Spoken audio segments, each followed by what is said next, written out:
నమస్తే, నేను మీ మధు. వైసీపీ అధికారం కోల్పోయిన తర్వాత మాజీ సీఎం జగన్మోహన్ రెడ్డి బెంగళూరుకి పరిమితమైన విషయం అందరికీ తెలిసిందే.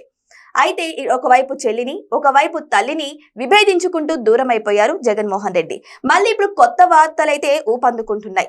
మళ్ళీ షర్మిల అన్న దగ్గరికి వస్తుందని, మళ్ళీ ఇద్దరు ఒకటవుతున్నారు అన్న కొన్ని వార్తలైతే చెక్కలు కొడుతున్నాయి. మరి ఇందులో నిజం ఎంతుందన్న విషయం గురించి రోజు మనం తెలుసుకుందాం.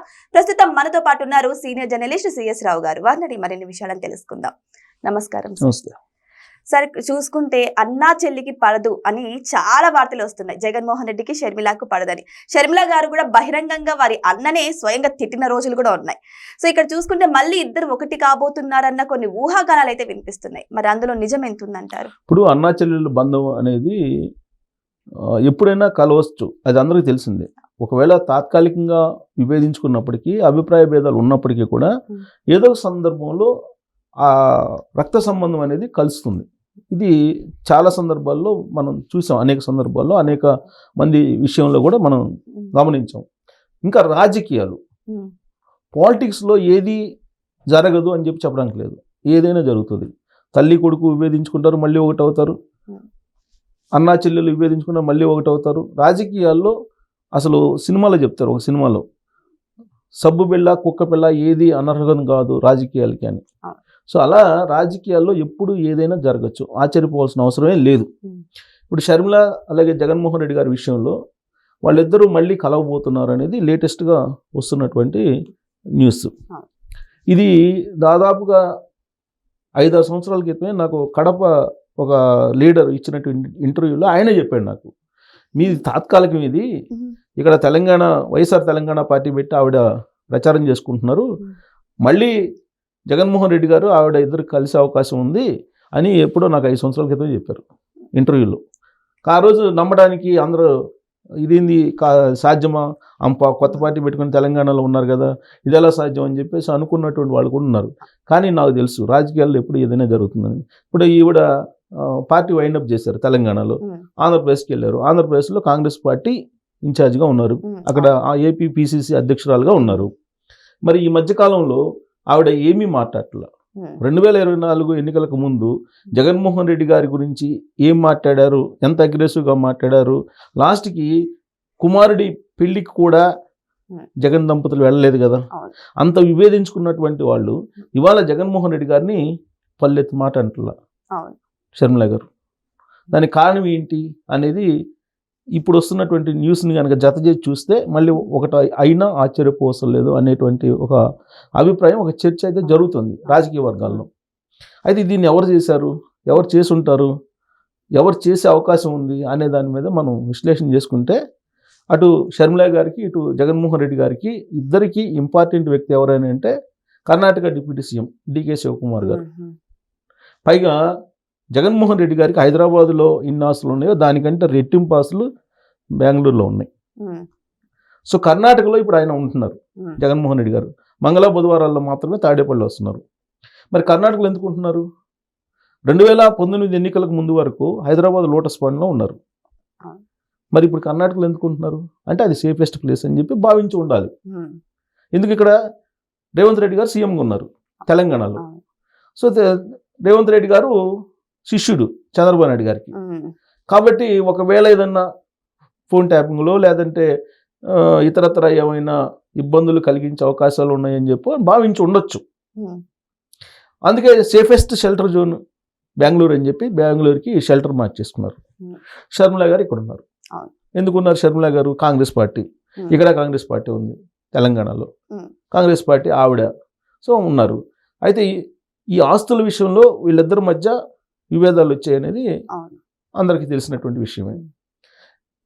ఒకప్పుడు చెల్లెల మీద నాకు ప్రేమ ఉండేది, ఆ ప్రేమ తగ్గిపోయింది, అందుకే నేను ఆ ఎంఓఈని వెనక్కి తీసుకున్నానని చెప్పేసి ఆయన లా ట్రిబ్యునల్ అక్కడ ఆయన అఫిడవిట్ పెట్టాడు.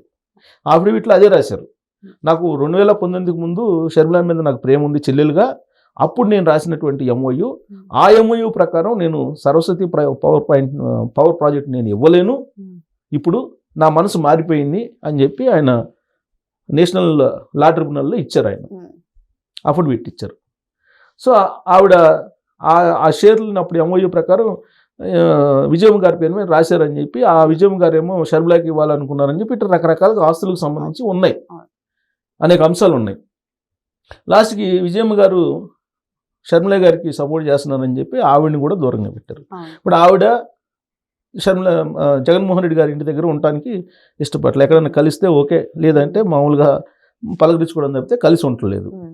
మరి పచ్చగిడ్డ వేస్తే బగ్గుమనేలాగా విభేదాలు ఉన్నటువంటి వీళ్ళ మధ్య ఇప్పుడు సయోధ్య కుదిరి రాజకీయం ఎందుకు వస్తున్నారు అని అంటే, జనరల్గా ఒక నష్టం జరిగిన తర్వాత తెలుస్తుంది ఆ బాధ. పవర్లో ఉన్నప్పుడు ఏది తెలియదు. పవర్లో ఉన్నప్పుడు ఎవరు ఏం చెప్పినా వినం, మనమే కింగ్ అనుకుంటాం. పవర్ పోయిన తర్వాత తెలుస్తుంది.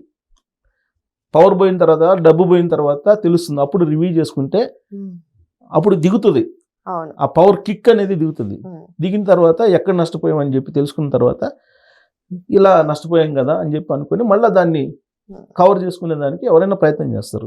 బహుశా అలా ప్రయత్నం చేస్తున్నటువంటి క్రమంలోనే రాజకీయ నాయకులు కొంతమంది, రాజశేఖర రెడ్డి గారికి అభిమానులు ఉన్నారు చాలామంది, పైగా ఆయన సమకాలీకులు కూడా ఉన్నారు. సో ఆయన శ్రేయోభిలాషులు కూడా ఉన్నారు ఎప్పటి నుంచో. ఎందుకంటే సుదీర్ఘమైన రాజకీయ ప్రయాణం చేశారు రాజశేఖర రెడ్డి గారు. రాజశేఖర రెడ్డి గారి నుంచి వచ్చినటువంటి చరిష్మా, ఆయనకున్నటువంటి పేరు కారణంగానే జగన్మోహన్ రెడ్డి గారు ముఖ్యమంత్రి కాగలిగారు. రాజశేఖర రెడ్డి గారి చాలామంది ఆయన మేలుగోరేటువంటి వాళ్ళు, ఆయన కుటుంబం మేలుగోరే చాలా మంది ఉన్నారు.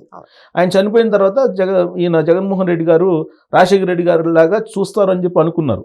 కానీ ఆయన భిన్నము, ఆయన వేరు ఈయన వేరు అనేది స్పష్టంగా వచ్చేసింది, అభిప్రాయం స్పష్టంగా ఉంది.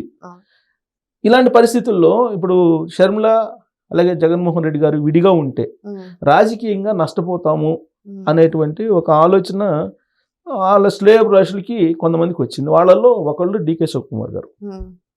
ఆల్రెడీ 2024 ఎన్నికలకు ముందు నుంచి ప్రయత్నం చేస్తున్నారు వీళ్ళిద్దరిని ఒకటి చేయాలనేది.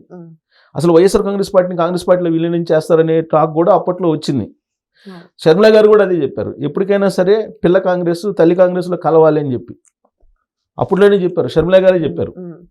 పైగా జగన్మోహన్ రెడ్డి గారి గురించి కూడా చాలా సందర్భాల్లో ఆవిడ చెప్పారు, మీరు నమ్మొద్దు జగన్మోహన్ రెడ్డి గారిని, 2019 ఎన్నికలకు ముందు జగన్మోహన్ రెడ్డి గారు వేరు, 2019 ఎన్నికల తర్వాత జగన్మోహన్ రెడ్డి గారు వేరు, అప్పుడు మా అన్న వేరు, ఇప్పుడు మా అన్న వేరు, ఆయన వివేకానంద రెడ్డి గారిని మర్డర్ చేసినటువంటి వాళ్ళని పక్కన వేసుకొని తిరుగుతున్నారు, కాబట్టి మీరు నమ్మొద్దు అని చెప్పి ఆంధ్రప్రదేశ్ ప్రజలకు చెప్పారు.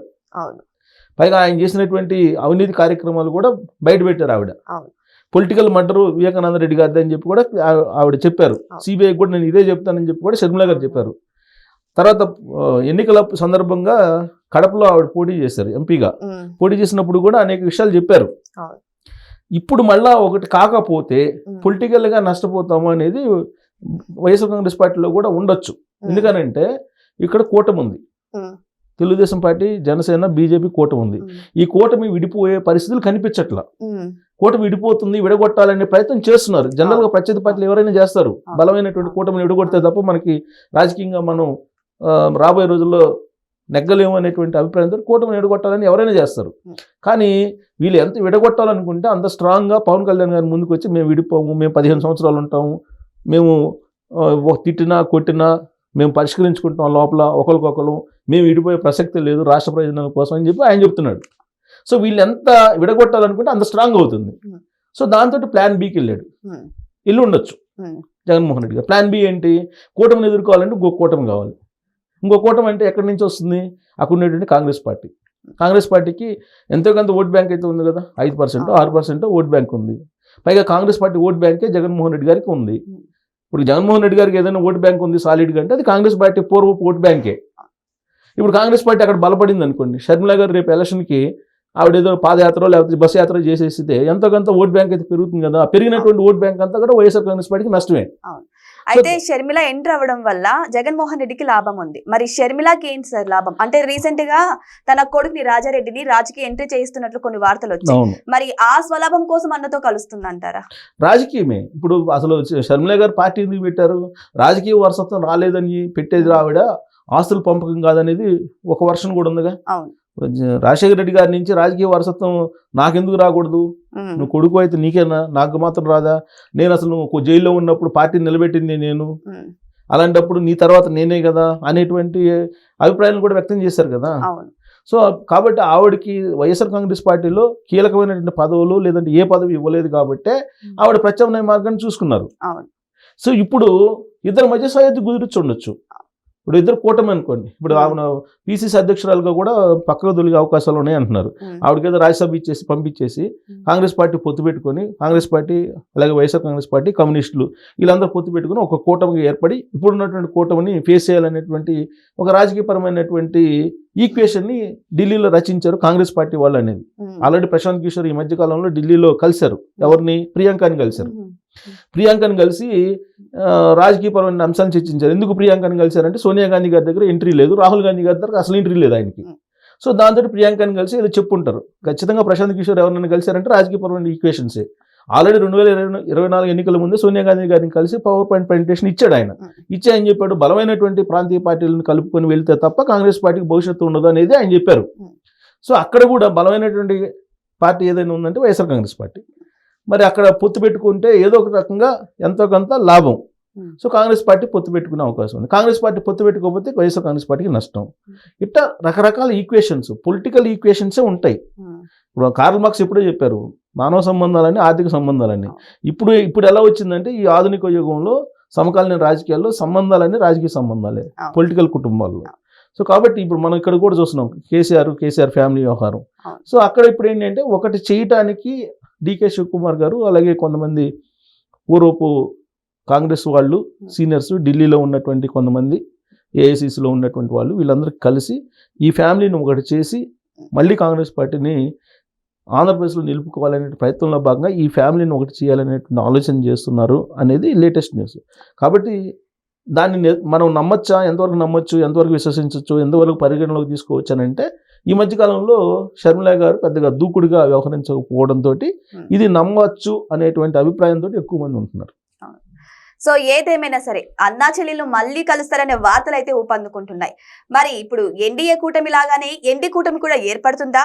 జగన్మోహన్ రెడ్డికి ఖచ్చితంగా ఇదొక ఛాన్స్ లా దొరుకుతుందా లేదా అనేది వెయిట్ చేసి చూడాల్సిందే. Thank you so much. Thank you.